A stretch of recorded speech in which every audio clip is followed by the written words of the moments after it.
Hello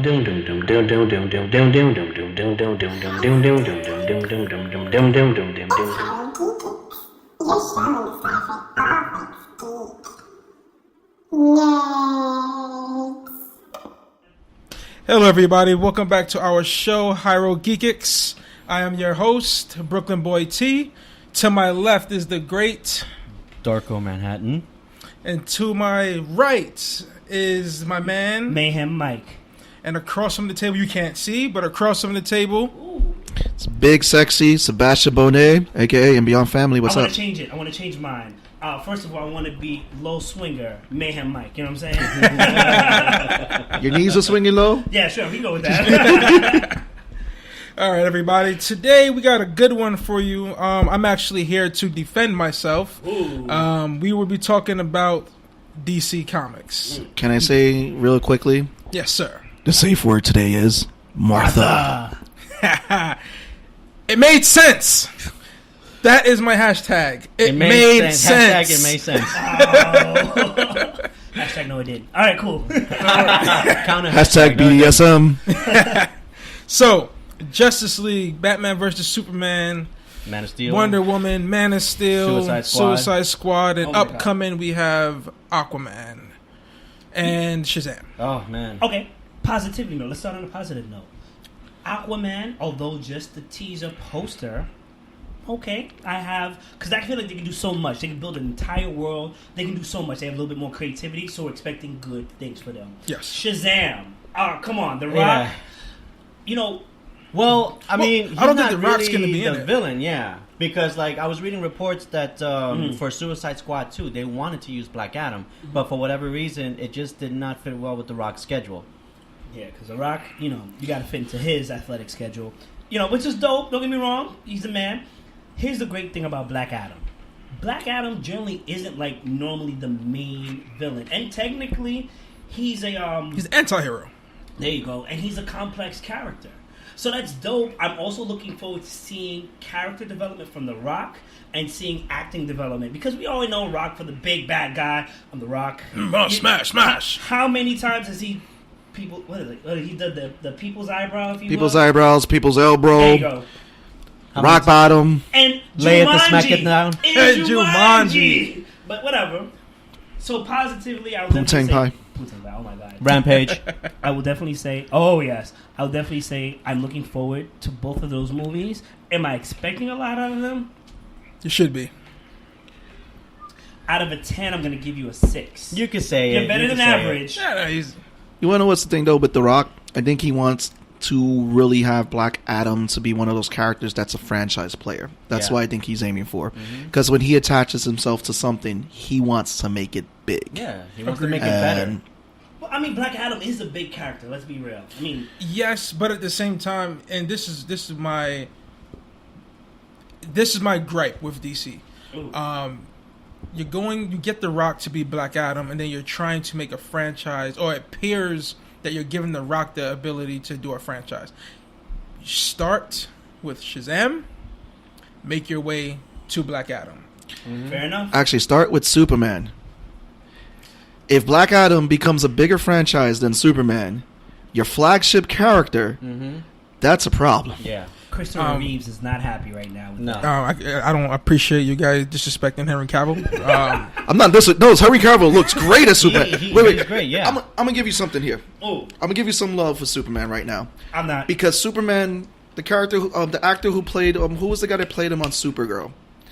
Tom. Amazing actor. Amazing Superman. I don't remember his name. Hoechlin. He was on. We'll look that up. And this is, again, nothing against Henry Cavill because he looks the great part for Superman. I think that he's just been fed bad scripts. And not to say, because some people's like, well, we don't want the Boy Scout Superman. That's fine. I get it. I just think that Henry Cavill hasn't been able to shine. But then you had this guy who went on Supergirl and knocked it out the park. Yeah. Agreed. Tyler Agreed. Hoechlin? I can't say his name. But he knocked it out the park when he played Superman. Agreed. The only thing I did not like is his outfit, like those like plastic flaps on his shoulders. That was a turn off for me. Yeah. But other than that, he was a good Clark Kent and Superman. Yes. Okay. I still believe that in the DCEU,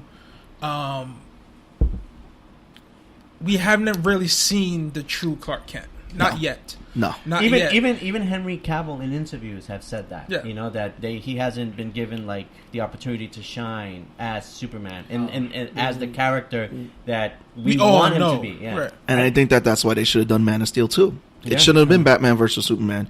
Man of Steel 2 should have came before Batman Superman. Mm-hmm. I would not disagree with that. But that's what I'm saying is like, you know, they're too focused on the competition. You know, like they're focusing on what Marvel is doing when Warner Brothers should be focusing on what they can do with this roster of characters, man. I mean, like if they would have started with just one solo movie for like, you know, just what they did with Marvel. You had Iron Man, you had Captain America, you had Thor, you had this build up that eventually led to the Avengers. Can I give a public service announcement real quick? Please do.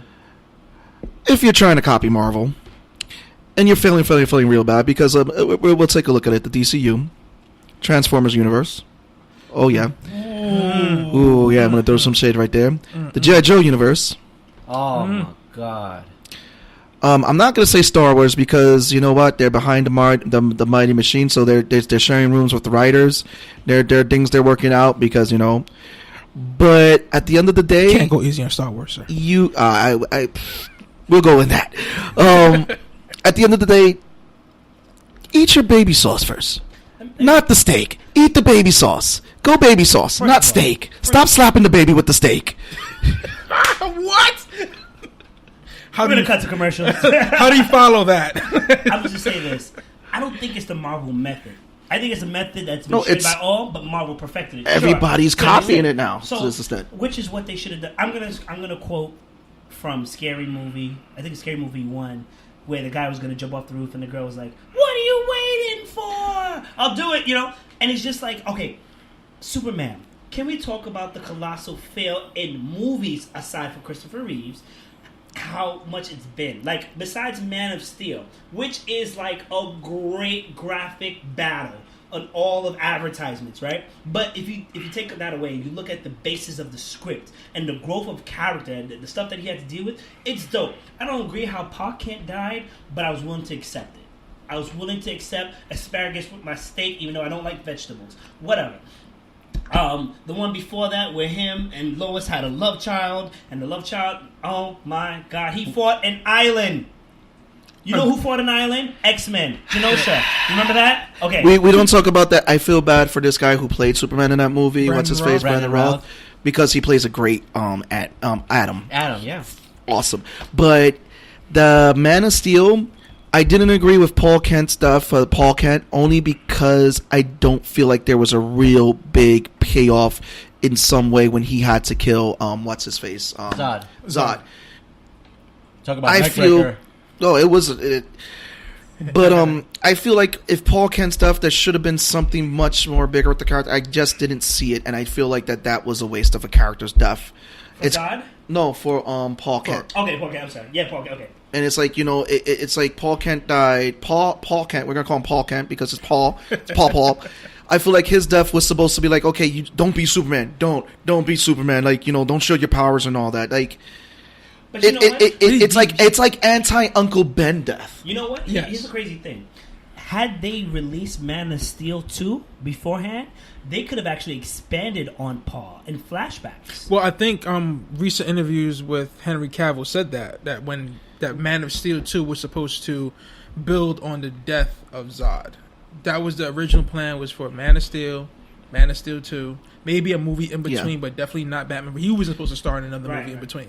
It was supposed to build on the death of Zod and then how he became the Superman that we all know. What are you waiting for? Which would have been the payoff to that. That's Agreed. There was an article that came out about like how a lot of shonen anime is very like linear, where it's like the characters, all they're doing is growing because of fights. But as far as it goes, they don't explain like a lot of the side stories or like, you know, oh, what does this repercussion? Right. Again, I think that's why it's for me is because we still haven't seen the repercussion of how Zod's death affected Superman. Let me just jump into this real quickly. DC, I hope you do sponsor the show, but at this point in time, you should fire everybody. Throw the mailman away, throw the garbage man away, throw everybody. Because I respect the fact that you try to do things your way, which is dope, but it made no sense. Man of Steel, before Wonder Woman, because I got to give Wonder Woman its credit, although we're going to go into that, was probably the best DC movie. You know, at that time, that deal with superheroes and the continuity of DC Universe, okay? Because, you know, people bring up Red and all this other stuff. I'm going to talk about that, all right? Here it is. You had a chance to, like, really build upon something. And even Batman, I mean, that goes without saying. The first two, at least. If you didn't like the third one, that's fine. But, like, you had a chance to integrate Batman, which was a shown success. Like, they literally gave you the answer. That's like you go and take the Regents, and I give you a Scantron, right, already filled out, and you're like, you know what? I want to take it myself. But these are the answers, the correct answers. And it's not, obviously, it's not done 100% because that's how you get caught. But it's enough to kind of get you considered. You know what I'm saying? And you're like, you know what? And also forgetting to write your name on it. Right. So you're like, C down the middle. That's what's going to work. And it's like, bruh, come on. Okay, fine. Then Wonder Woman came out, right?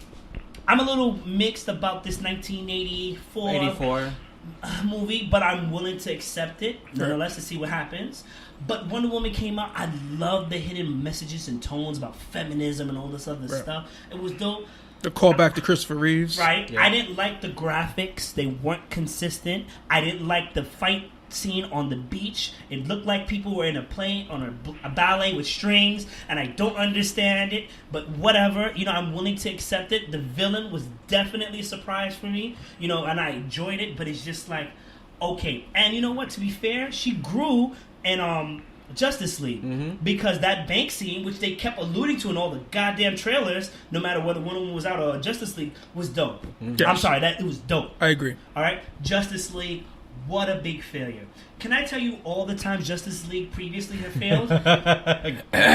Justice League was first of all, Justice League Unlimited. First of all, we no. Sorry that Zack Snyder had to walk away because of family matters. Right. We understand. But personally, I already felt Justice League in a way was going to be a big clusterfuck.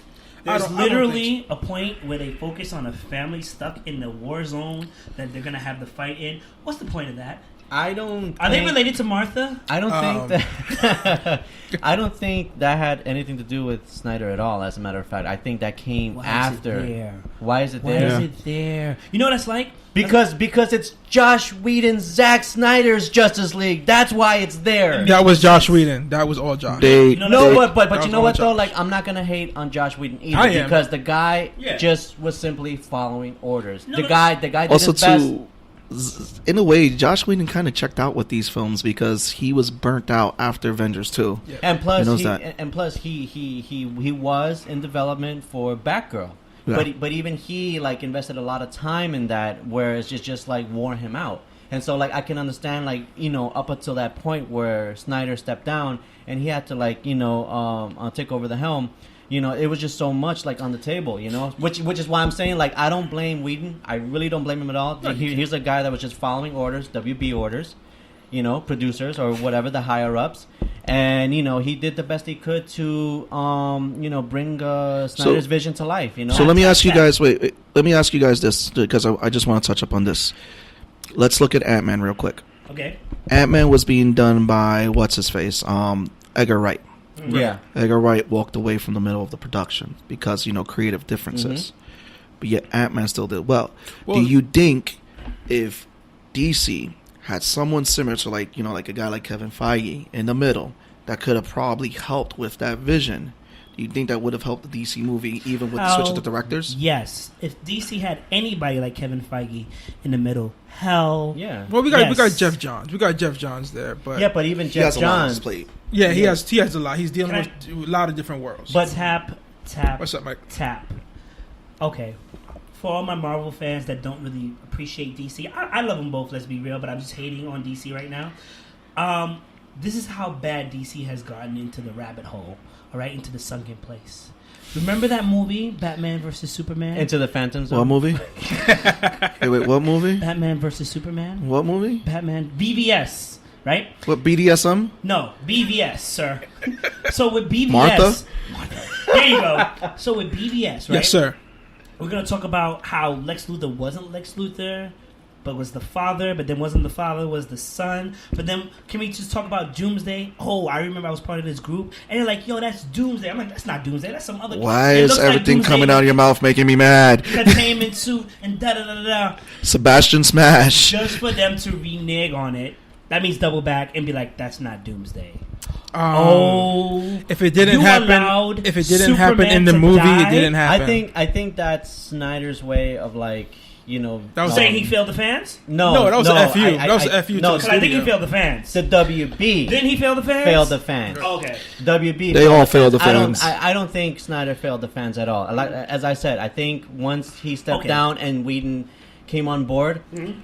I think Whedon did his best. I'm sorry, to keep Snyder's vision. You I- know, I have to. I I, have can't- to agree with that. I to agree. the core. But the thing agree. with WB is like you got these higher ups that are mostly interested in like their own money. Everything's about money for them. They don't care about the fans. In my opinion, they don't care about the fans. Okay.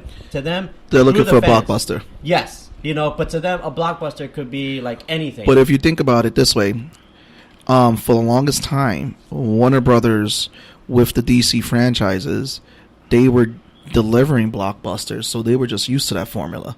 Because before Marvel came on the scene, remember Marvel's movies. If you look at the older Batman movies, the older Superman movies versus the older Marvel movies, Marvel movies barely made it to movie theaters. Like they were straight to DVD or VHS at the time. or TV movies. Yeah, like look at we had David Hasselhoff as Nick Fury.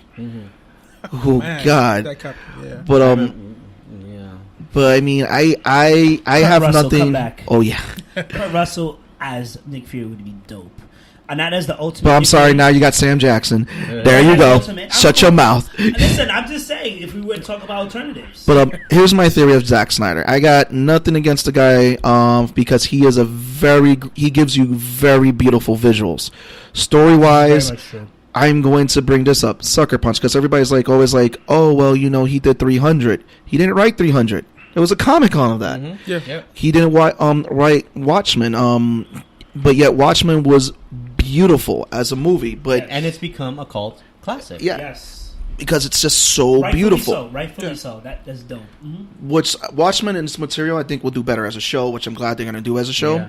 Yes. And you even have Black Manta on board. You have Alfred on board as well. You know. Yep. But I really feel when he did Man of Steel, I felt like he wants to do more of a Batman movie, and he was always like, you know, oh, I would make Batman really darker than Nolan. Like he'll get raped in some Tibetan prison. Did we need to see Bat rape? No. Imagine that Ben Affleck punched over with the ball in the mouth, Vim Raines right there, like, hey, what's up, big buddy? I hate Pulp you. Fiction reference. I hate you. Yes. But no, I feel like originally he wanted to do a Batman movie. People felt he systematically killed characters off in Superman, like with the death of Jimmy Olsen in Batman vs Superman. Well, I mean, you know, since then I'm hearing he wasn't the real Jimmy Olsen. Yeah, that wasn't the real like, Jimmy like Olsen. he was just Who is who? They- I think that was Who is who? They doubled back. I think that But- was but Python. they- No, in the that was Python. In the Yeah. in the director's cut, it was revealed that it was his name was Python. Yeah, he was like a U.S. agent using Yeah. the alias of Of Jimmy Jimmy Olsen. Olsen. But my thing with this is like if you think about it, in the early Marvel movies, they were still partnering with other film, Yeah. companies. You know, the first Captain America was released also through Paramount. Yeah. You know, they weren't acquired by Disney then. Once Disney acquired Marvel, everything like went through the roof. Suddenly we had all these hits, and on top But of that, even Marvel before- had the financial backing. Once Disney came on board, Marvel had the financial backing was to I- make these movies possible. I mean, if you think about it, I mean, a lot of these film companies, like the one thing they don't want to do when you're making a movie is they don't want to lose money. Right. They want Right. to make the same amount back, if not more. You know, so it's like that is a risk, but still that is a risk that they need to take. You know, it's either a hit or a miss. So with Marvel, as I said in the very beginning, they pre Disney, they were doing all right. You know, But they- wasn't Iron Man pre-Disney too? Before Yeah, Iron Man. Iron Man, the first one. Yeah, But that's what I'm saying. Like they were on. They were a doing track. good, yeah. They were on a decent track. Once Disney came on board and acquired Marvel, everything went through actually, the roof. the smartest thing Disney did, and a lot of people don't talk about this, was when they took Kevin Feige and said, no, you don't report directly. Because before, Kevin Feige had to report to the committee. Right. So it's like Ike and all that. So they were like, no, you report directly to us, the movie division of Marvel. You report directly to us, to Disney. If you notice, it went from this, like, it went from a high point to an even higher point. Yes. Because now, Kevin Feige didn't have the chains on him. And that was, I think, a smart move on Disney's part. They wanted to keep Marvel as Marvel. They didn't want to incorporate like all the other like Disney stuff, you know, like how they're doing now and stuff or whatever. But still, they keep it separate. You got your Star Wars franchise, you got your Marvel, you know. So it's like Disney is trying to like, you know, I think they're doing a good job in terms, you know, of that. And I think that's something that DC needs to do. DC needs to get the board members out of the movie making room. Let me ask you a question. They need fans. Do you think it's feasible to maybe do a reboot on some of the characters? Not yet. Not yet. It's not yet. It's too late for reboots, Joe. You gotta. I think it's I'm sorry to cut you off, but I think it's too late for reboots. I think what they can do from here on out is release Aquaman. And just let the ship sail from here on out. But in the back pocket, we still got Flashpoint, so there's no need to do it. We still got Flashpoint in the back pocket. Well, I was reading that the Flash movie. No, they did it in the show. In the show, yes. I read somewhere that the whole Flashpoint storyline is scrapped off. They're starting with like a from scratch when it comes to the Flash movie. No, what I mean is if there is going to be a point where it's going to be a reboot, we don't need to call it a reboot. We can do Flashpoint. So use Flashpoint as the reboot. I understand. Yeah, because every time he goes back, he does something. He messes up. They do it too much with the WB shows. I think after when they did on Flash the show, the Flashpoint Paradox, that one episode, I think that was it. They pulled that card already with the shows to bring in Supergirl and all that together and kind of change some stuff up. But even they can't do reboots. But even they admitted that their movie franchise is different from their TV franchise. Which even Stephen Amell was like, that probably was a mistake on their part. Because the TV series influences the movie. Like, I'm not going to lie to you. Coming into watching Justice... The TV series is hurt by the movies, and we'll get that in a second. I'll explain to you. And in some ways, the TV series, the movie series is hurt by the TV series because I came into Justice League like the Flash. Although I have not watched all the seasons, the Flash series is dope. All right, and that character development is actually pretty dope. Yeah. So I'm like, okay, maybe they'll bring it over to Justice League. They're like, nah, we got a new one, completely new. I'm okay with that, but at the same time, shout out to Grant Gustin.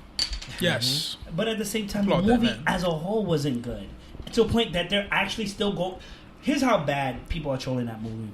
The latest troll that I've read, and it could be an old one, but the latest troll that I read is that supposedly in the movie, they only put 49 states.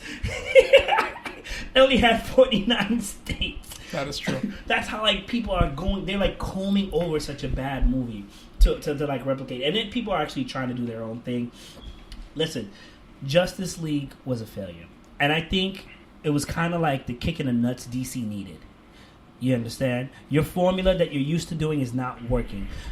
You still have some great movies. Man of Steel is still really what's keeping Superman alive at this point. Agreed. Gal Gadot's Wonder Woman is dope. It's like in lead right now. And Shazam is looking good. I mean, I like what I've seen so far with Shazam. I'm really liking it. Have you seen the picture for like the promo with all the references? Yeah. That's cool. I really think that I feel like just from what I've seen with the references, I really feel like they're going to capture Billy Bastion's character and Shazam. I agree. But the problem is when you have too much bad, when you have too much, you know what I'm saying? Let's say darkness. When you have too much darkness on this light of you, it's like, because you know what? I hope they do come out with a Cyborg movie, and I hope they do it well because the actor that played Cyborg in Justice Ray Fisher, he was dope. Amazing. Amazing. If they could bring back a Green Lantern, that'd be dope as well. That will happen eventually. It's gonna happen. It's just not gonna be. It's not gonna be Ryan Reynolds. That was actually that was going to be part of the Justice League movie. I think towards the end he was supposed to meet up with a Green Lantern. Me and Terrence went at it when they showed the commercial where Alfred was like, "He's been waiting for you," and I thought I saw a green light, and I was like, "I don't know, that looks like Green Lantern," and we were going back and forth, and it made sense to be Superman. Martian Manhunter. It's a core. Mm-hmm. That's a tough one to. That's a tough one to pull off in live action. But they already pull him off. Yeah, Not good in in Supergirl. Supergirl? Not But good. he's gotten better. Like Yeah. in the beginning, no, because Supergirl suffered that first season. Right. But when CW took over Supergirl, that show, I think, is probably now one of the stronger shows on the CW lineup because they're not afraid to tackle issues and everything. And Martian Manhunter, Listen. just badass on that show. If they can do Avatar, not the failed Avatar, I was the blue, gonna throw. that blue creature. All right, that blue creature, that magic. They're coming out with Avatar 2. James right? Cameron? 2, 3, you know? 4. You know exactly what I'm talking about. If they could pull that off, if they could pull off Martian Manhunter, no doubt. There's no, you just get to it. Well, I mean, it's not even like, you know... And then they still got to do Batman over. I'm sorry, because he's way too much joke. That's not who Batman is. That's not who he, like, I understand. First of all, they have not let Ben Affleck. Like, he played a great Bruce Wayne. They have not let him shine as Batman. He should.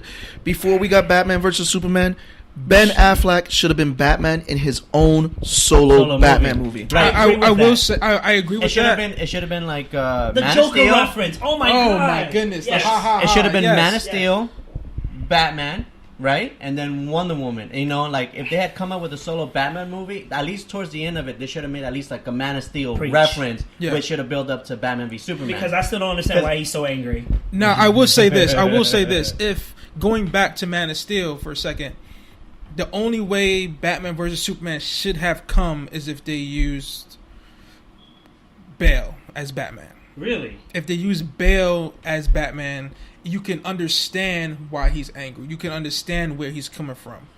But then It was tough because Bale kind of checked out. Bale. But I mean, his last movie was still great. Here's what Rises was still great. I'm gonna piggyback off that because I kind of like it a lot, but he kind of like checked out with that.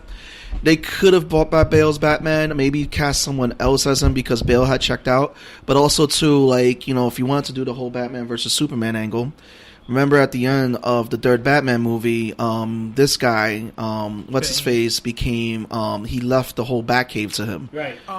Robin. The Robin guy, Yeah. who was just created for the movie. John Blake. Yeah. Right? Wasn't that his name? Blake. Something like that. And his They- middle, and his no, John was his middle name. Robin was his first name. They could have done Correct, something correct. where maybe Zod had killed him as he was trying to save people in the city, and that triggers Batman, and then he's like, "Oh, I don't trust Kryptonians." Look at that. So again, these are just makes no piggybacking sense. ideas, and the Agreed. whole Bizarro thing that we talked about too. Tell him. Like, Tell him. first of all, this is give a shout out to Anthony because he you know, my buddy, our mutual buddy, he said that, you know, it would make sense that if Bizarro was the villain in Batman versus Superman, you have this clone of Superman doing horrible things, and then all of a sudden it's like, okay, Batman's like, Nicole, you're doing these horrible things. They fight each other, then they find out it's Bizarro because Bizarro comes out and attacks him as he's like, you know, a clone. So clone unstable, starts falling apart. So they fight, they join forces together to fight Bizarro. So there you go. You have the classic Batman versus the Batman and Superman team up right there. So these are things that they could have done to save the movie. Not Doomsday, not the Shrek looking Doomsday that banged a Ninja Turtle. Now I will say that that some of the choices that they did choose along the way were missteps because they were trying to catch up. But that's That's lazy You writing. see, it's yeah. very lazy writing. Moving away from that and taking the movie as whole, I still do actually really like Batman versus Superman. I do too. But I don't like the theatrical cut. I like the ultimate cut. So wait, you Correct. guys. So you're those guys that are on you know, that whole DirecTV commercial. Like some people that like cable, just like some people that like you know, walking into doors. I'm sorry. We all have our vices. Yes, we do.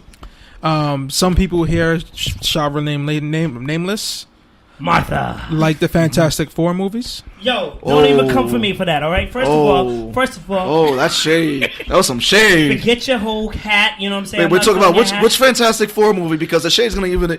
If you say First of all, He I'm gonna likes tell you them which all. Movies I like. Fantastic Four, the first one with Jessica Alba and your favorite Captain America, because I don't recognize him as a... we all know why you like that movie. Right. I'm saying, hey, why not? I mean, it was fun. It was entertaining. It was Jessica Alba. I like the Michael B. Jordan one, the 4 or whatever. only because it was a different spin on the characters. Do I like the whole movie? No. Out of a 10, that's a 3.5, but it was nice to I watch. think you're that 1% on Rotten Tomatoes that liked that movie. I gave it a 3.5. All right, so moving away from Batman vs Superman and Man of Steel, let's go to Wonder Woman. No, sorry. Let's go to Suicide Squad. Great movie. What? It was a great movie. What? Wait. It was a great idea. Wait. Let me finish. It was a great movie that had too many hands in the pot. Oh, I got you. It was a great movie if you were blind and deaf. Gotcha. Listen, this is coming from the guy that liked Fantastic Four. You know what's crazy? Fantastic Four is better than Suicide Squad. Wow, you are mistaken. You want to go, bro? You're mistaken, my friend. Go, bro? You're mistaken. You wanna go, bro? You want to know what? I'm about you. Michael B. Jordan. I'm about to get Devon. We're about to call the table. We're about to bring out the tables. Slipknot. Here's the thing. Here's my theory with the Suicide Squad. What happened was this: Suicide Squad was coming out. They saw how popular Deadpool and this is was doing, so they're like, okay, we gotta do the reshoots. And then what happened? Again, I enjoyed Suicide Squad. Would I have gone to the theaters to go see it? Maybe not.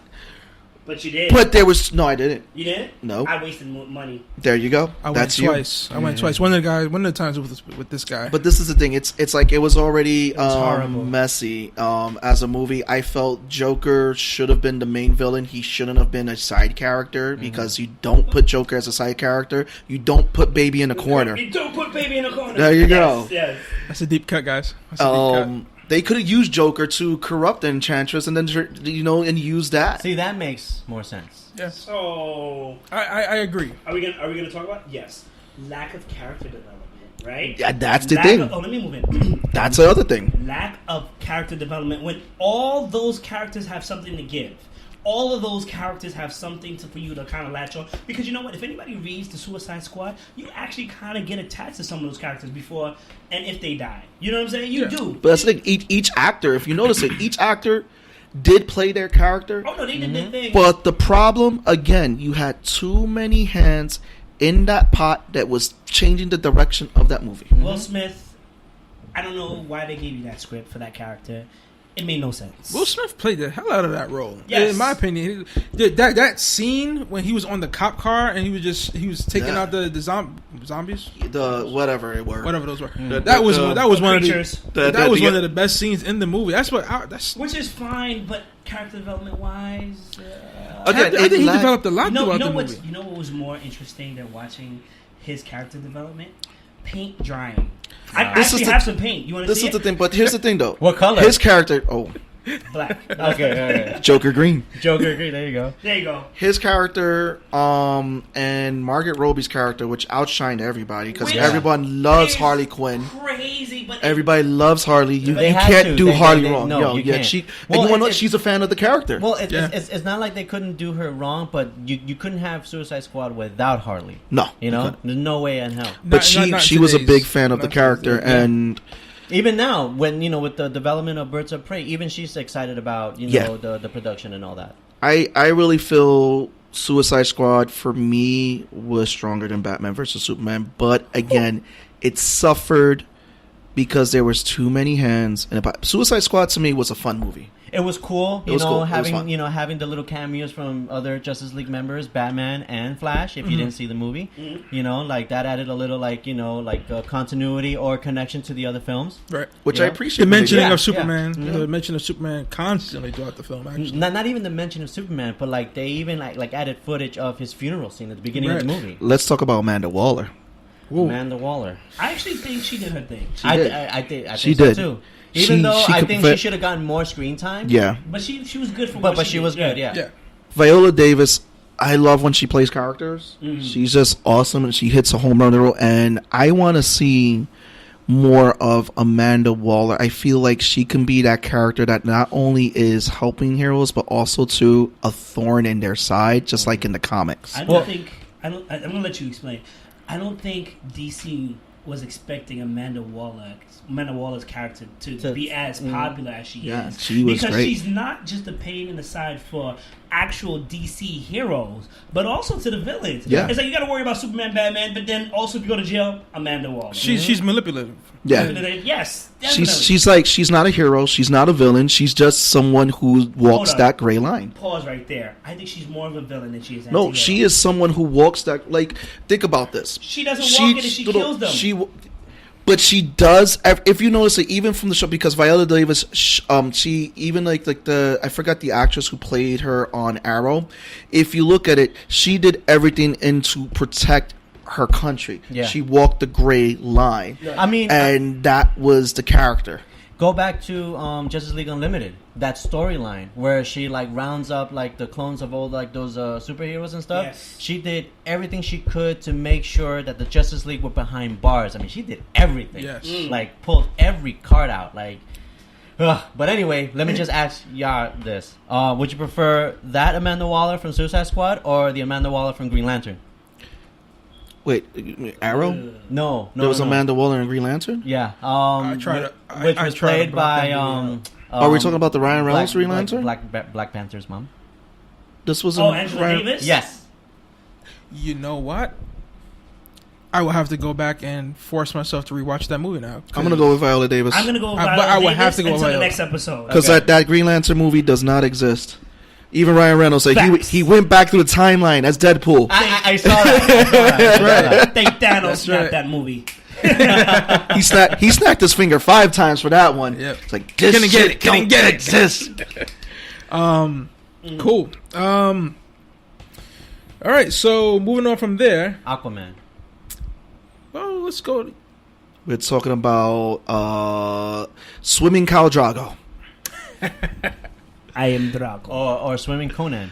Well, we got There you go. we have There you go. we actually have a joke that we did on Nerds It Around, because the Emilia Clarke, who is in the Han Solo movie, we started calling her Space Khaleesi. Oh my Ah. goodness. So we are going to now call this Aqua Drago.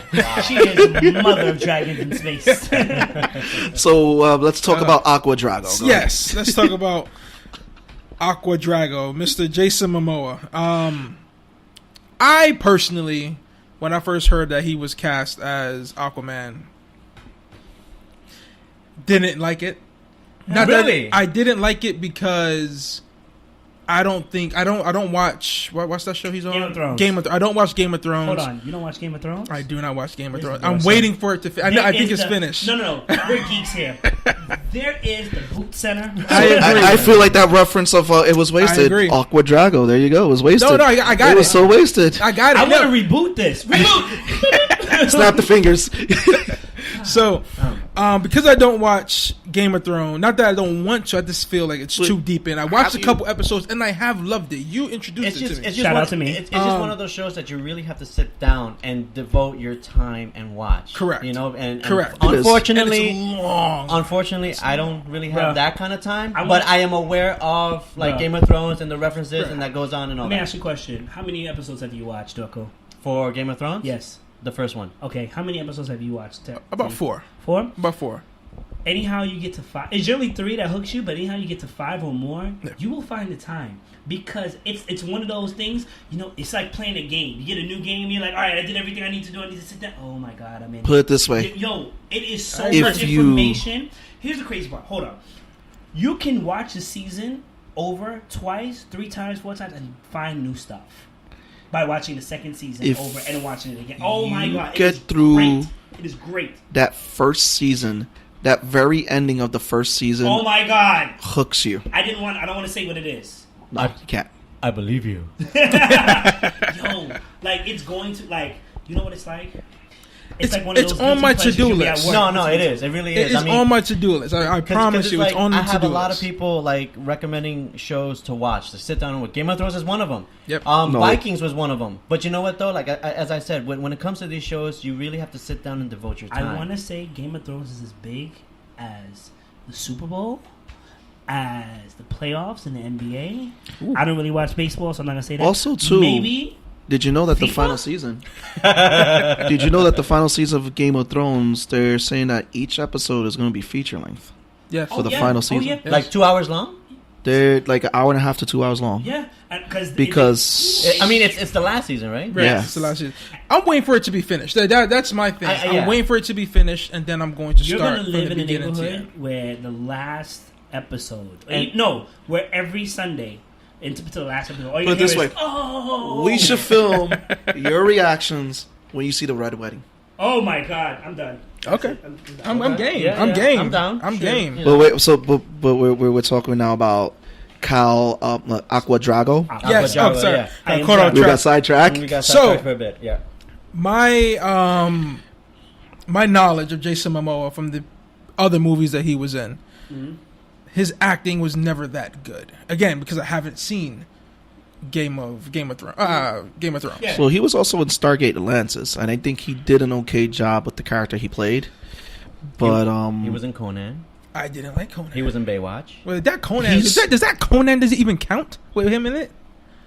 I don't know. I don't That know. can't. I mean, it was hyped during Comic-Con, that year. Yeah. I also feel like he's one of those guys that he learns, tries to grow, and all that, and respects the roles that he does play. Because again, Agreed. he's Jason Momoa, and then also too, you don't want to get in a slap fight with him because he would slap the crap out of your head. Well, so far that show that he has on Netflix, Frontier, so far it's pretty good. I agree, and I watched that after. So after he was cast, I saw him in Batman vs Superman. Justice League, I saw he was really good in Justice League. He was really good in Justice League, in my opinion. I went and saw that show. He was good. So I'm looking forward to Aquaman, and I am excited for the movie. I feel like he was really good as a moving picture without so much sound In Justice League, in Justice League. okay. Okay, so you know what? I'm gonna go into that. Again, I'm gonna let you finish.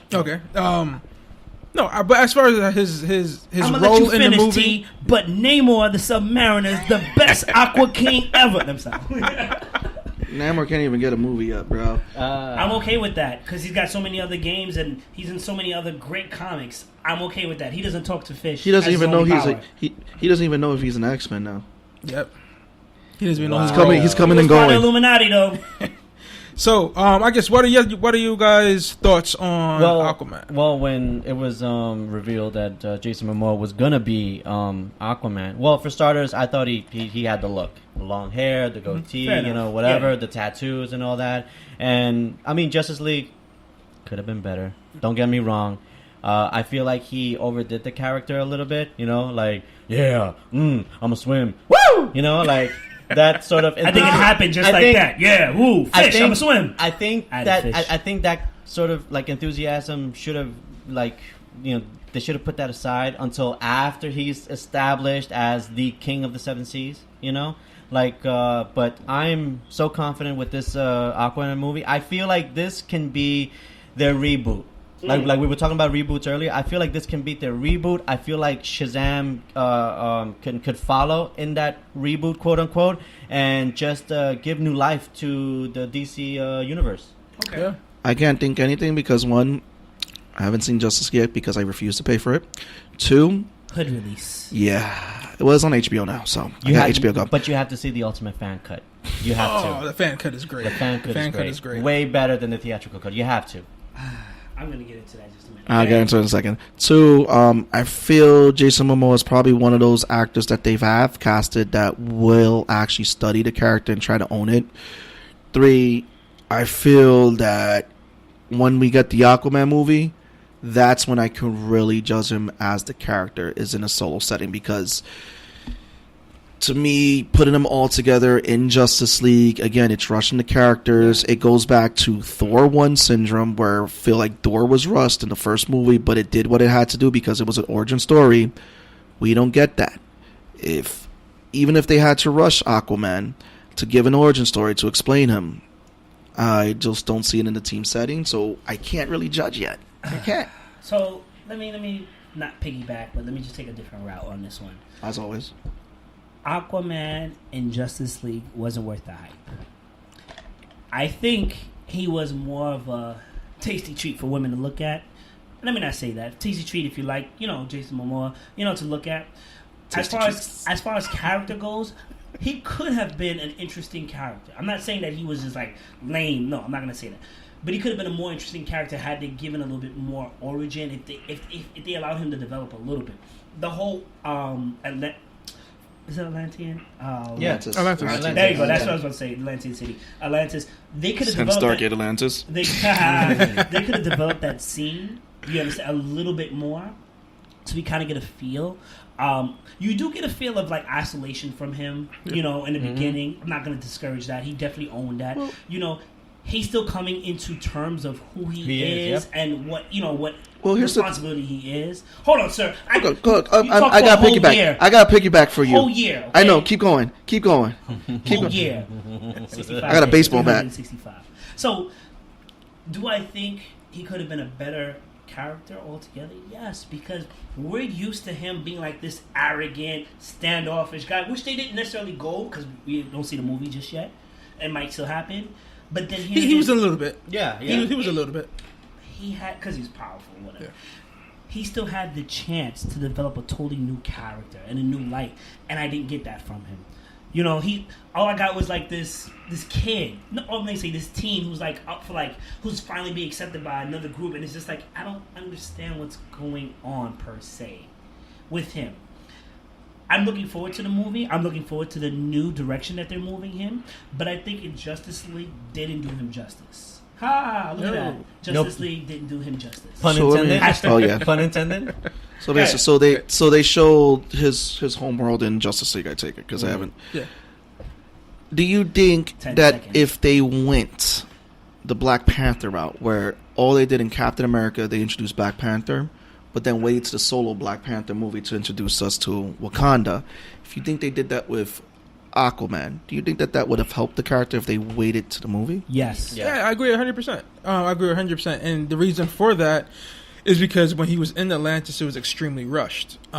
He went to Atlantis, he fought Steppenwolf for a couple minutes, spoke to Hera? I believe so. Yeah. Spoke to Hera, and then Bounced. Got the suit and left, and Bounced. that was the last we've seen of it. Yeah. If that's all you were going to do with Atlantis, don't show it. I mean, if we're gonna like talk about like Fair how enough. we are gonna like if we were to start over like Man of Steel, like we discussed earlier, Man of Steel, Batman, then Wonder Woman. I think if they would have introduced Aquaman and like maybe Wonder Woman, you know, and then like you know give him his solo film, I think that would have like helped establish like the whole lead They couldn't do to it Justice in, League. I don't think they could do it in Wonder Woman.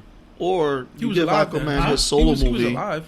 He was alive? You give Aquaman think his he solo is. movie, but introduce Flash and Man of Steel. I'm just thinking about Yeah, time wise. that could be the way to go too.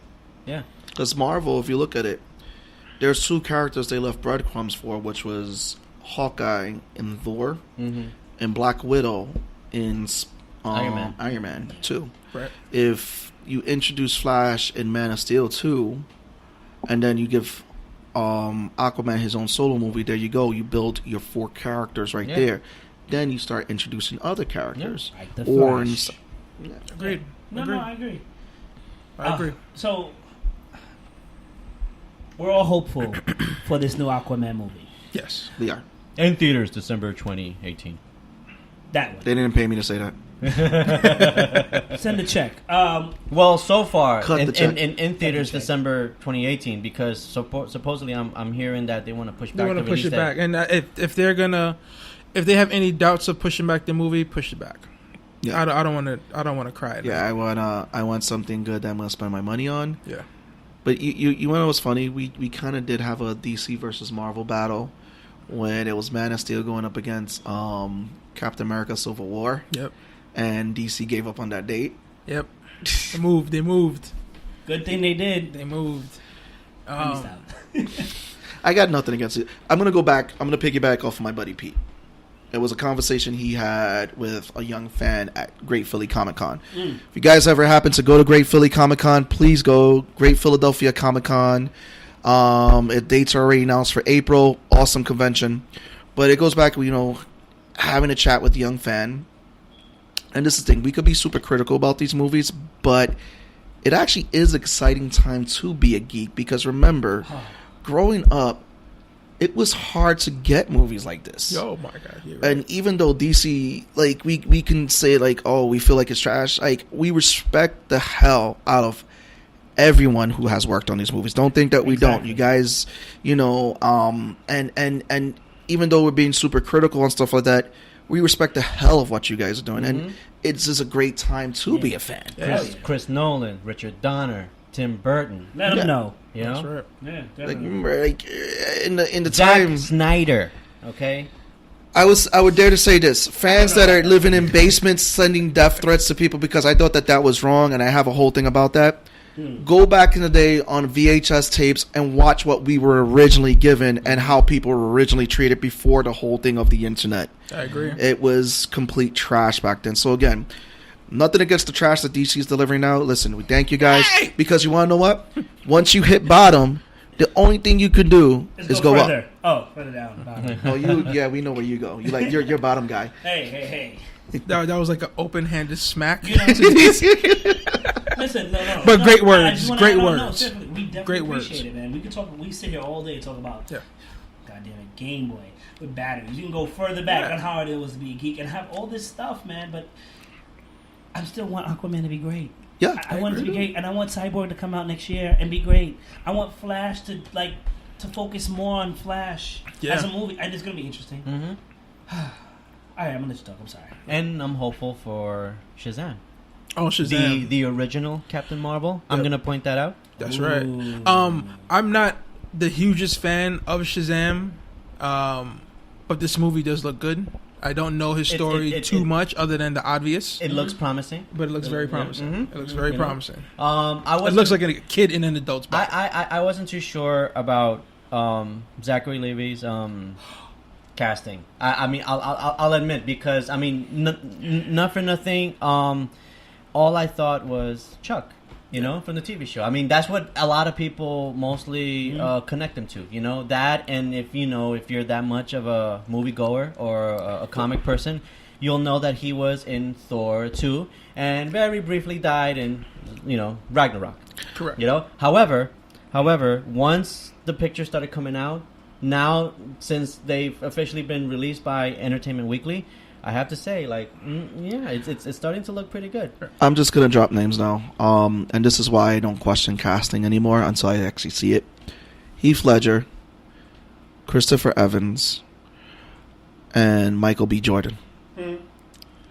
These guys recast it because people always talk, they like Chris Evans, he can't play Captain America. Knocked it out the park. Yep. Michael B. Jordan, as the villain, knocked it out the park. Heath Ledger, the late great Heath Ledger, people got on. Even what's her face about Black Widow, Scarlett Johansson, people got on her, knocked it out the park. But Heath Ledger, people gave this man so much hate. Mm-hmm. Yep, I remember that. And to this day now, they're like, he is the best Joker. Yeah, I definitely say that. Also, fans, y'all need to fall back, because let them work. Let him live. Let them work, especially with Star Wars. I- Let them work. Yeah. No, we're going to That's talk right. about that now. But let Star them work. Wars. Hold on. When do you think the Legion of Doom is going to make their actual debut. On CW. Oh. I mean, I think, yeah, I think I have to agree with that. I think the CW, I mean, they already built their Super Friends or Justice League. Actually, they did. I mean, The Legion of Doom did They debut. did. Yeah. Yeah. On Legends of Tomorrow. That's right, they did. You had Reverse Flash, you had Damien Dark, And then you had the Black Arrow. I can't remember his name. Malcolm Merlin. Malcolm yeah, Merlin. there you go. But He was but really- but and Scarface was part of the group for a little bit too. Oh, yeah, that's true. Yeah, that I mean, is it true. wasn't like a big roster like the Justice Right. League or the Legends of Tomorrow, but they were still the Legion of Doom. Can I say Damien Dark has the best ringtone? He does. He does. I have to say. As far as having them appear in the movies, I think they should wait. I think wait. they should Next wait. year? Not next year. I would say whenever they decide to do movies. Justice League 2, or maybe have them appear in a Superman But movie somehow, a You duo. know they're prepping for Darkseid. They have to. You know they're prepping for that. I think- That's their Thanos. I agree, but I don't want to see Darkseid. But No, Darkseid, they gotta. I think it was cool that they mentioned him in Justice League. You Yeah. know. But at this point, I think Darkseid is one of those characters that should be like the last character to focus on. But when it comes to the Legion of Doom, I think if they're gonna come out with like all these different like Aquaman and Shazam, I think if they're gonna introduce it towards the end of every like movie, have like Creativity's working. or like Lex Luthor come be like, hey. You know, got your butt whipped. Join us. Exactly. You know, like post credit scenes, exactly. end credit. You know, like have them recruit all these villains at the end of each of these movies, and then do the introduction, and then do the build up. Yep. We just did DC's work for them. High five! Hey. Yeah. So, Turkey. So do you guys think by any chance that with Wonder Woman coming out in taking place in 1984, and the villain being Cheetah, do you think she will be alive when they eventually do Legion of Doom? Hopefully. Well, Daughter of Cheetah. You could do that. Daughter Cheetah, or I mean, in the comics, isn't she like somewhat of an immortal herself? I could be wrong. I have no. I don't know. Yeah, I don't know. It's one of those obscure characters. I'll be honest, I was a big Marvel fan. DC was for Batman's universe. But then again, also too, with Marvel, the big universe for me was X-Men. Mm-hmm. But it could be a possibility. Yeah. Awesome. But it could be a possibility they could write that in, or if I was the writer and creator of it, I would be, you know what? Her daughter's feeling some type of way. Like it that to me creates more character. Mm-hmm. I'm like my thing is just stop focusing on the competition. Just focus on all these characters. One movie at a time. Take baby steps. Take story. Baby steps. That's just it. Focus on story. Yeah. That's it. Okay. Take baby steps. I mean, you have like thousands of storylines that you can adapt to the movies. You know, I think it's the biggest problem is fanboys on the internet who are not really fans. They're just fuckboys. Sorry, you could bleep that out. But yeah, I can say that. No, but yeah, I mean, at the end of the day, those who work in the creative field, those who are creators, those who are the actual fans are going to appreciate the fact that you work on a story. Agreed. That's it. Wow, that was really well said, sir. I'm gonna friend request you after this. You did it already? I deleted you. I'm sorry. So did that cover all the movies so far for DC? Yes, it covered all the movies except for one. Wonder Woman. I mean, we can go over there, but I was going to say in a galaxy far away. Oh, okay. Well, that one too. Yeah. So, let's just switch franchises for a bit, and let's go to, I think, everybody's at least top 3 favorite franchise in Star Wars. Okay, can I confession? I just watched Star Wars for the Jedi fights. I said it, the lightsaber fights. Like, all the politics. First of all, hashtag bring back Jar Jar Binks. Hashtag Sith Jar Jar Binks. Hashtag okay, I agree with the Sith Jar Jar Binks. Okay, I agree with the Sith Jar Jar Binks thing, but you gotta bring him back for him to be the Sith. Oh, so did you? He made the word Issa, which is a common slang. Okay, he did that. Jar Jar did that. He needs to be a Sith. I only watch it for lightsaber battles. I don't really care about what's going on. It's a great epic lightsaber battles of history. So out of all your so out of all the Star Wars movies, that's nice. Out of all the Star Wars movies, which is your favorite lightsaber battle? Darth Maul versus Qui-Gon So Jinn. wait. So did you see Han Solo? No. No one here saw Solo? No. Oh man, we can't. So I can't. I bought the promotional cups from Denny's. Oh, there you go. But damn, no one could talk. I can't talk Solo then. I really can't. Why? Was there a lightsaber battle there? No, there were no lightsaber battles, but there was something that was pretty epic. And I can't spoil it for you guys now. You Castle gotta watch Run? it. Huh? The Castle Run? No. I want to find out on my own. Yeah. Okay. I mean, I can't. I'm gonna watch it tonight. If you guys want more of me talking about Solo, go to Nerds and Around. Darth Maul versus Taken. Okay, how he did that was dope. Obi-Wan came in. I'm not gonna lie, Anakin Skywalker... He didn't have a particular set of skills.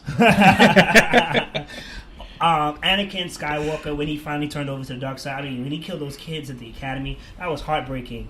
Oh man! But it had to be done. But it had to be done, and homie was like, "I have the high ground, Anakin. You doubt my power." I was like, Actually, the only character I liked from the prequel series was Darth Maul. I hated everything else about the prequel series. I mean, again, I respect everyone that worked on it, but I hated it. fair enough. Actually, one of my favorite Jedi's from the prequel series, which is Taken. Qui-Gon Jinn. Qui-Gon. Yeah. Mr. Qui-Gon. That's actually my favorite Jedi. I'm gonna say that I respect the homage that they did in the Last Jedi to, I think, is it Return of the Jedi, when Obi-Wan bit the dust and so did Luke in a weird disappearing. He became one with the Force. Yeah, That's right. Yeah. They just, the cloaks. Yep. And I was just like, bruh, he was there this whole time. Oh my god! Yeah. But also, bruh, how did you die? Like, I want to see. That just shows just how much of a Jedi master he was, one with the Force. And- you know, and like like I mean, I if you told can like create a hologram of yourself in like another is it even galaxy, called a Forceogram? What do you call it? you know, like in another planet or whatever, Yes. like you It's are. called Western Union. Yo, all right, so let's talk about this movie. He could. Last The Jedi. same thing could have been accomplished through FaceTime, guys. I hate you. So, Snapchat. I mean, they were kept using droids, right? We need your help, Obi-Wan. First of all, Brony ho. the best Star Wars movie to me personally right now is Rogue One. Straight up and down. Oh my God, Rogue One did so great because of one, the advertising behind that movie. Yes. Because they've already concluded that's what hurt the Solo movie. Mhm.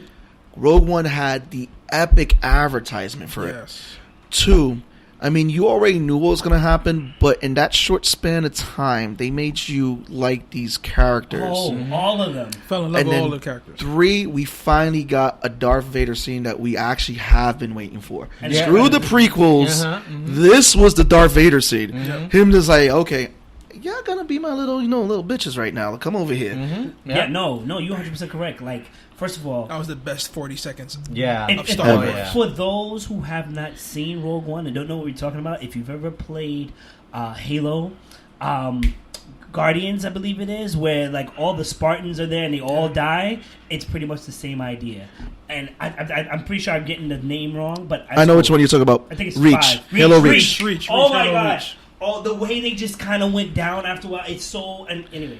Oh no, you want to know what even made that even more epic? The end scene? The very end where you're fighting through waves and waves, and you already know You're going to die. you're going to But die, you're not but you're gonna- not giving. So then there's that, right? So the great movie, great premise on how it all started. If you don't know, now you're gonna know. Spoilers. They all die, but then let's add a little bit more sugar to your cake. Let's just boom, add the frosting. They give us the Darth Vader scene. One of my favorite parts of that scene is where he holds that guy with the Force up there. He deals with the other man, walks past him, and throws his lightsaber on the roof. Like, oh yeah, I ain't forget about you. It's a- Breaking his bar. What? Oh my god! Like. That And was the scene. How it even started was dope. So Rogue One was definitely the best Star Wars film to me personally to this day. I love The Last Jedi for the visuals. Like that scene after when they killed Emperor Snoke, whatever. Snoke, Best scene in the movie. right? Yes, it was. Wait, no. Best scene in the movie. I'm not trying to step on toes. Yeah. For me, was when they took the ship and they she- went through warp drive through all those Yeah. other ships. Yes. Best space scene ever. Yeah. You Fair enough. turned a ship into a rocket, Yep. into a missile. A ram. I don't know what you want to Yeah. call it. Yeah. Insane. Visually, it was just dope. I like the fact that they continuously make lightsaber countering weapons. That's something that's always dope. Which is good because it's like for once it'd be nice to just focus away from the whole Jedi lightsaber thing and Right. just like put your attention Well, they- on something else that Yeah. can be just as effective. But they Boom. did that in Solo. And the thing is, like, and I want to talk more about Solo, but I can't. We will next. I'm episode. going to beat you. Yes. Yeah, there's.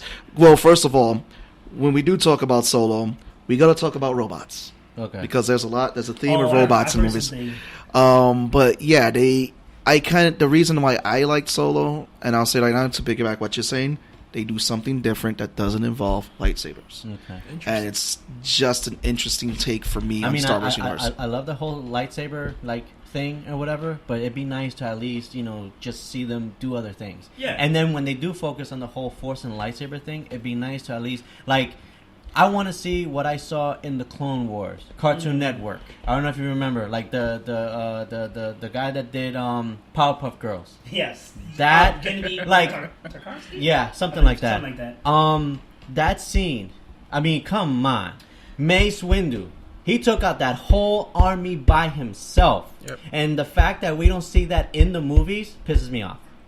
Fair enough. Well, we kind of saw that in the Red Room fight. It was that was a really good fight. Regardless, I seen this stuff on YouTube about how the choreography was off or whatever, but taking it as it is visually, that all of that going on in just one continuous shot. Yeah. Yeah, no, a lot of people were upset because they were like, "Oh, where's the Knights of Ren? They were supposed to be there to protect the Emperor." They said they didn't want to waste the Knights of Ren on that. They didn't want to waste. There's little things we can pick and choose. No, I'm glad they didn't use the Knights of Ren because that would have been a waste of characters. Well, that's dope. What I do want to say is they need to explain Princess Leia as Jedi Jesus. Yeah. Jedi Jesus or Jedi Mary Poppins? Jedi Jesus, because she no. I'm sorry. Yondo has that Mary Poppins on lock. Fair enough. Mary Poppins, y'all. For those that don't know, there is a scene spoiler where she gets blasted into space. Now, say what you want about the Force and people who wield the Force, nobody beats space. Nobody, as far as I know, beats space. But here's the thing: look at the time gap between the Star Wars movies and their age differences. She could because remember, Luke, the Force is strong within the Skywalker family. Yeah, Luke could have taught her whatever tricks they want because there is a huge time gap. And don't forget, Luke led a Jedi Order that his nephew destroyed. I agree. No. As someone who, before Disney took over, before the Clone Wars saga on Cartoon Network, who actually used to work at World of Books, shout out to me for that old reference. I read all those books. I read a lot of those, but let me say all those. But they don't exist. They're not canon. I know they're anymore. not canon. And They completely took them and said, "Okay, hachu, this doesn't exist." Yeah, They Fahrenheit 451 them. So shout out. See what I did there? So, as someone who loved the lore and the way they build up the powers and just the people, the characters in that universe, I'm okay to accept that. They need to explain that because it seems like, one, she wasn't really using the Force, let's be real. She was just out here just running her whole system, you know what I'm saying? Running the kingdom. Sorry. The second thing, too, is you got to understand that they kind of make it seem where the bloodline doesn't really matter now. I think that was partially the director's fault because the director of that movie did leave a lot more questions where people and I don't fault any of the actors because first of all they shouldn't have ran that actress off of Instagram because she was awesome what she did. That was no reason for that. But again, it's Abrams should have been the director of that movie. Akbar shouldn't have died the way that he did, General Akbar. He should have been the one piloting that ship, running in and saying it was an honor to serve you. That should have been Akbar's last moment. Yeah, he knew it was a trap. Yeah. he just came back. He knew that them. But no, I mean I get what you're saying with the whole thing explaining Leia. I feel that we may get that eventually down the line. It sucks that may she rest in peace, Carrie Fisher. But I'm not gonna put it past that we have this big time gap that they could definitely make a lot of movies about. That eventually she did learn some self-defense portions of using the Force to help her.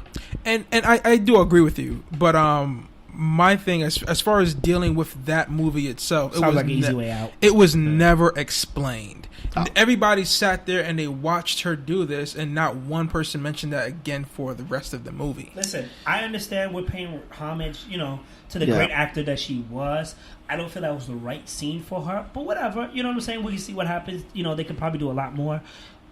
If she were alive, I think that should have been sort of, I guess, a prequel to the powers or ability that she has for the Force. And going into episode, I guess 9 or whatever. Yeah. Maybe she could at least Force Unleash, boom. But they alluded, if you look at the Return of the Jedi, Darth Vader had at that point when he was with Luke in the Death Star and they were fighting before they were fighting because Luke was hiding from him, and how he drew out Luke is like, well, yeah, I can probably, if you're not going to do it, I could probably, your sister, Force is strong with your sister. So they already alluded in there that she already has the Force in her. Right. Yep. Yeah, I agree. But I get what they're saying with the explanation, and I go, it was a good movie that could have been great. But the writing, they just left. Yeah, they left a lot. They did leave a lot of stuff on the table. Unanswered questions. For me, looking at episode 8, well, let's go back to episode 7 first. What was set up in episode 7, all the things that was set up by JJ, I felt that he must have kicked Rian Johnson's cat very hard, because the main plot points that he left, that everybody went out of episode 7 talking about and thinking, were all destroyed within the first couple of minutes of episode 8. Listen, as someone, I don't know where I'm getting this from, but I still believe Kylo and Rey are related somehow, some way. Although in episode 8 they kind of made it seem like she was just a nobody who was just strong with the Force, which I still can't accept it. Which I can't accept because that. they keep talking about the Skywalker family and the bloodline as if it's something. I mean, but I want her to be a different family line. I want her to be a descendant off of maybe like the Qui-Gon Jinn line. Yeah, fair enough. On that, maybe her parents were smugglers, but also because of what happened to the Jedi Order, maybe they were in hiding. Right. Because remember, her parents died. Right. Like, they left her on the planet and they died. Or so we're told. But I would like her to be separate from the Skywalker bloodline. I agree. I mean, like that. I mean, in a way, if you think about it, you kind of have to focus away from the Skywalker bloodline, only because if you are going to make future Star Wars movies, you're going to have to introduce other people who are also one with the Force. That's fine. I mean, and we still got Kylo. Kylo is still here. He's still here. But he's a baby, I can't man. talk about... Damn it! Solo leads into this and I can't. You guys suck. Let me say one thing. I'm gonna watch it tonight. I'm gonna shut off your mic. I love you guys. Don't get me wrong. Let me say the problem for the casual watcher is that everybody who casually watches Star Wars knows of Luke Skywalker. Maybe you don't know of the family bloodline and what it means to be a Skywalker. I'll take that. But you know that he's pretty important. You know he beat Darth Vader, at least. And his dad, you probably know his dad. He beat his dad off. Right. Sure. So it's just like, I will agree. Maybe Rey should be definitely part of the Qui-Gon family bloodline. But you can still have that and still have Luke. You don't have. It's not going to shy away from. It's not going to take away from it. You know. Well, technically, didn't lose Luke. Go ahead. Well, now that Luke is a part of, is one with the Force, now he can do the whole Ben Kenobi thing where he appears in like Force Ghost. Yeah, exactly. Force Ghost. I think. Nicole Ghostbusters on him. I think one of the big problems with The Last Jedi is I'm gonna put Omar for 1 second. They shot their load too fast. Yeah. They definitely shot their load too fast. Like, it was this number 7 was pretty dope. It gave us so many different things to kind of think of and run with. And then they rushed 8. And it's just like, it's kind of like you're not paying homage or even like understanding what this is built on. Not to say before 7, Star Wars was actually built on solid ground. Yeah. To be real. You understand? But it's just like, okay, in your chance to make a solid ground, a solid house, a solid building for us, you just left us a cottage in the wind and said goodbye. They just left more... I mean, again, it's not a bad movie. It's a okay movie, a good movie that could have been great.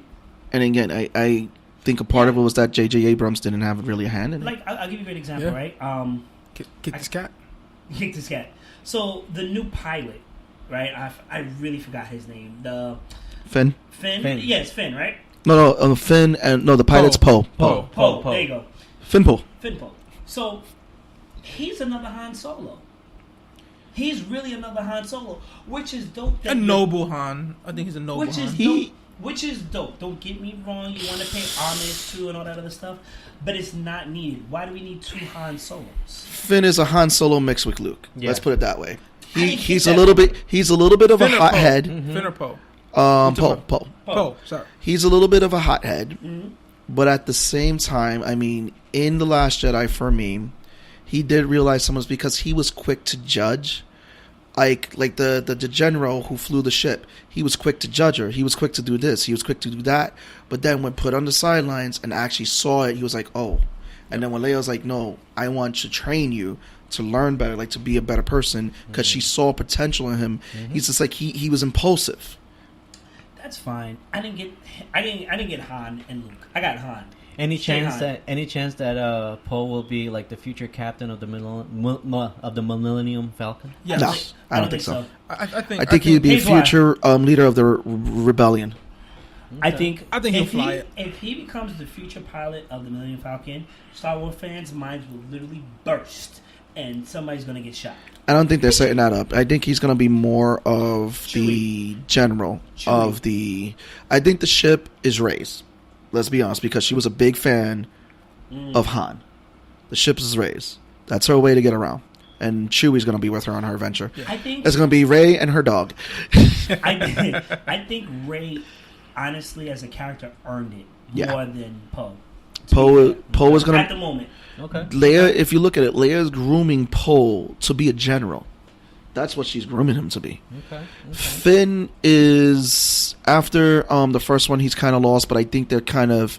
I kind of like the little. I understand that some people feel like it was rushed between the characters, but I'm kind of glad that they didn't make Finn the love interest of Rey. Rey. I'm Yeah. kind of glad they introduced a new character who I thought was pretty awesome. Maybe the love angle was a little rushed, but then again, you got to think about this. How many fangirls, like, you get to meet your, like, whatever, and then all of a sudden it's like, you're in love with them. Because she was in love with the concept of Finn because of what he did. So it's kind of understanding that, maybe that love was a little rushed. But I feel that they should have developed it more. I want to push back on that. I don't think it was rushed, only because of her character. Her character is kind of like standoffish. I don't need anybody in the first episode. And then here it is. This was the first movie she was in. She wasn't in the first episode. In the first episode. Oh, you're talking about... You're talking about 7. No, You're we're not talking talking about about Rey. We're talking about 7. Yeah. You're talking about 7. Oh, okay, never mind. Then. Yeah, I back away then.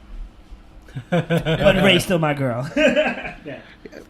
But yeah, I want them to take away that fact that she's this pedestal girl, that she's the love interest. I'm kind of glad they went away from that. Yeah. I liked episode 8. I don't think it's high up there on my list, but I enjoyed it. It's an enjoyable movie. But I do feel that there were a lot of things that they did in this movie. I think it was the deception in this movie. It was at every turn there was a deception. Every single turn there was a deception. And you like Benicio del Toro's character. Benicio del Toro? Yeah, come on. I didn't like it. I didn't like what they did with Poe in the beginning. Actually, no. The first 80% of the movie, I didn't like what they did with Poe until the very end. It was the fact that he was a hothead, Yeah. and Leia saw more in him. It explains, like, you know what? Stop reacting. Yeah. Think. Yeah. He got a bunch of people killed too. Yeah, I got a lot of people. I mean, at the end of the movie, there were only like 15 people left on their team, on part of the rebels, and the resistance. Right. Only about 15 people. Everybody who could fit on the Millennium Falcon. That's it.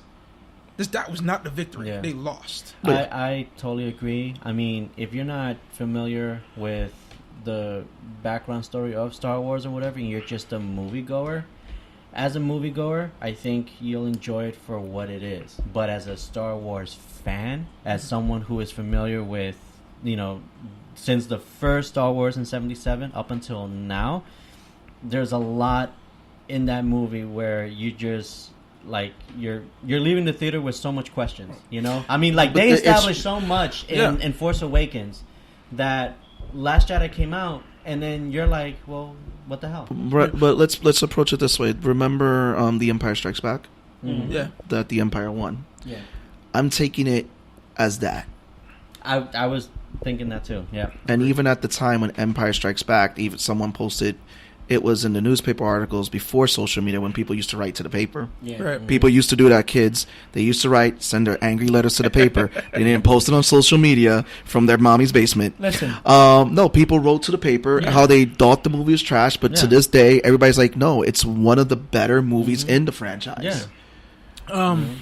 Except until Rogue One came. But there will be. I'm pretty sure there will be like an enormous time gap between 8 and 9. It There has to And- be. Has to and, be. and, Has and to by be. 9 we'll see like a fully developed Rey, I'm sure, who is one Or with the Force, close to developing. close to developing, you know, and at this point we'll see like a lot of character development. Well, I will also say that for the casual fan of Star Wars who saw Episode 7 and then went into seeing Episode 8, you were robbed of that moment of Luke talking for the first time.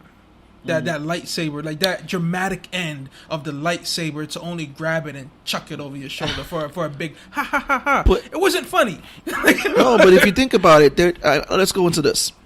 Luke Skywalker, by the time Rey sees him, she idolized, like, think about it. She idolized Han Solo. She saw one of her idols die in Yeah. front of her eyes. She idolized Luke Skywalker. She gives him the lightsaber. He chucks it. He's a broken person. I agree, but the way And they it's even Mark Hamill at the beginning hated it, but then when he saw the movie, he was like, I understand it. Think about it.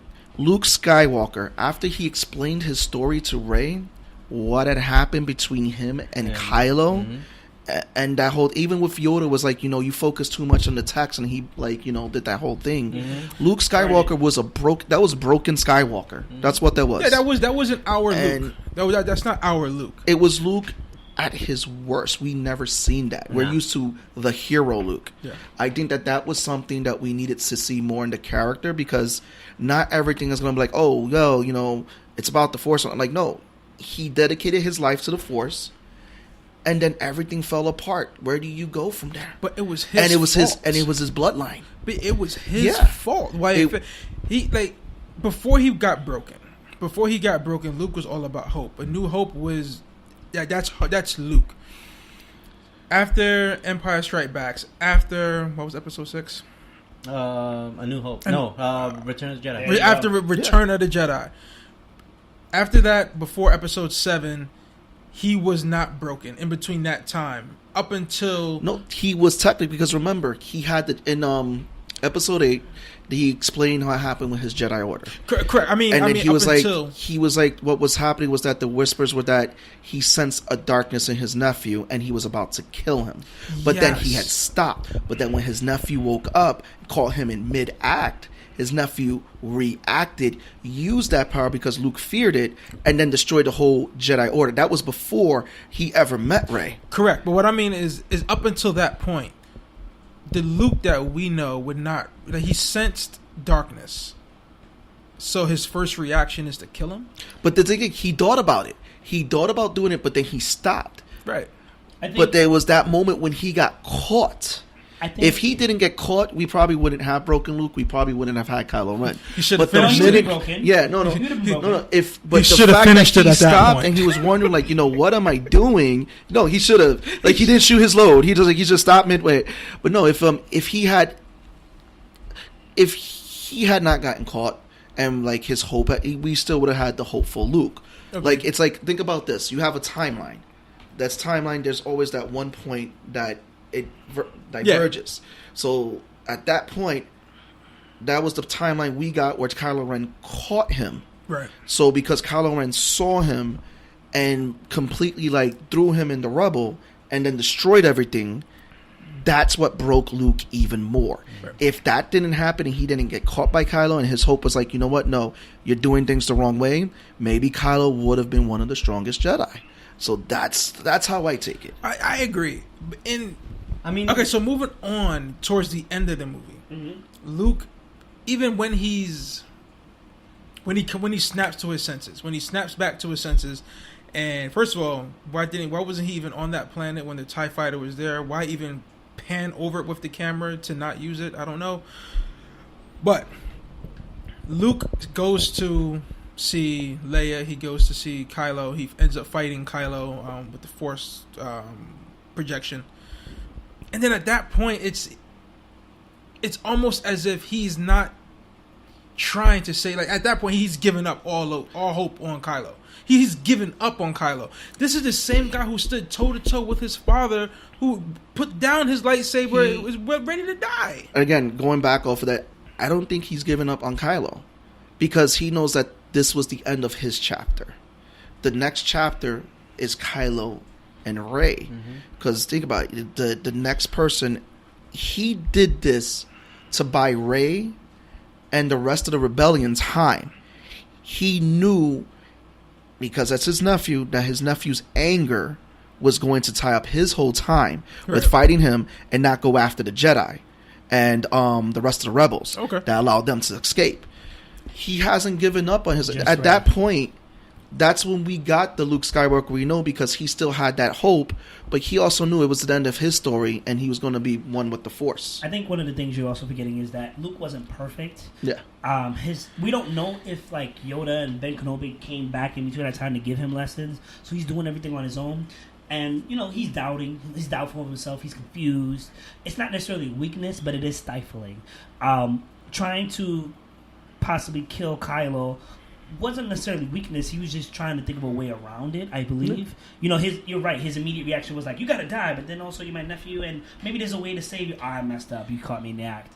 At the end... I messed up. I messed up. It was dark. It was just dark. He was that one guy that didn't pull out on time. So then... Wow, yo. I hate him. So, with the ending scene... Jokes. What I didn't understand was why did he accept death? You understand? It's not like it wasn't accepting death. Think about it. It was like he's becoming one with the Force. Yeah, because that would be like saying Ben Kenobi accepted death at that scene with Darth Vader when Darth Vader went to strike him down. He told him, like, when you strike me down, I will become more powerful than you ever know. I think it was at that point Luke had realized something. Didn't they point out, like, at some point in the Star Wars movies that if you're a Jedi Master, you can sense when death is, you know, coming at you or whatever? Yeah.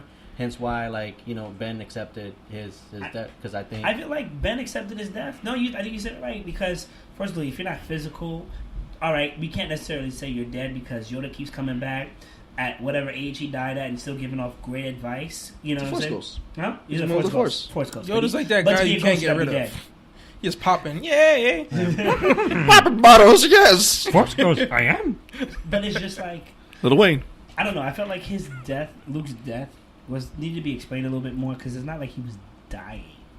I feel they're going to talk about him more. He wasn't... Yeah. Like, that's me. Like, he... Unless it was he the milk. used so much... It was green. The milk was green. He needs some milk.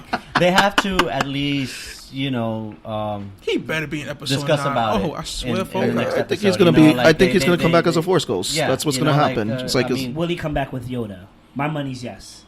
My money's I yes. got 5 on it. I think my money is yes, and if he comes back with Oh my God, Ben Kenobi?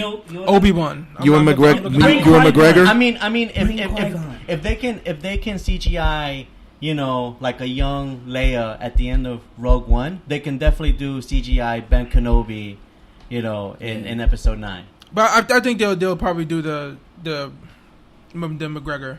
Because it's still hopefully that's a Solo movie. I'm like kind of mad that they're see, trying to hope it, because Solo didn't do that well the way they wanted. But Solo again, Solo to me was great in the series. I just feel what hurt Solo was the advertising. They didn't advertise it well, because I even had people was like, wait, that came out already? People didn't know it came out. I mean, because it was stifled by Infinity War. Exactly. Well. You know, that's the reason why Infinity War got pushed, you know, ahead of time. Yeah. You know?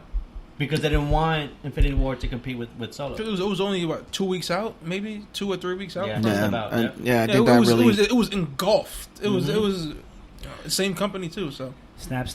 Now, had they waited till like now, or maybe August, probably they you know, Solo could have done way Well, if they better. waited, pull the Deadpool, because Deadpool did pretty freaking well. Yeah. I'm just going to say that either way, I'm glad this happened, so that way they can kind of like readjust themselves. And I'm hoping And not pull DC. Jedi Martha. This is a great time to reflect, honestly. All right. So, a lot of good conversations, guys. Last thoughts. Damn, Last Jedi fucked me up.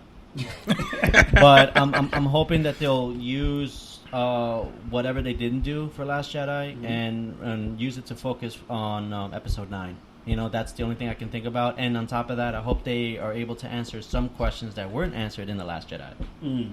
Dope. The milk killed Luke. The chicken? You know what? Actually, I came here to riff on DC. I guess I can be a Marvel stan, if you will, but I'm not. You are. I like them both. I just want We got more. it on I'm like tape. a kid. I'm like a parent. I expect more out of my kid, But we do appreciate their efforts and what they've done. I will say this. I'm looking forward to DC, Aquaman.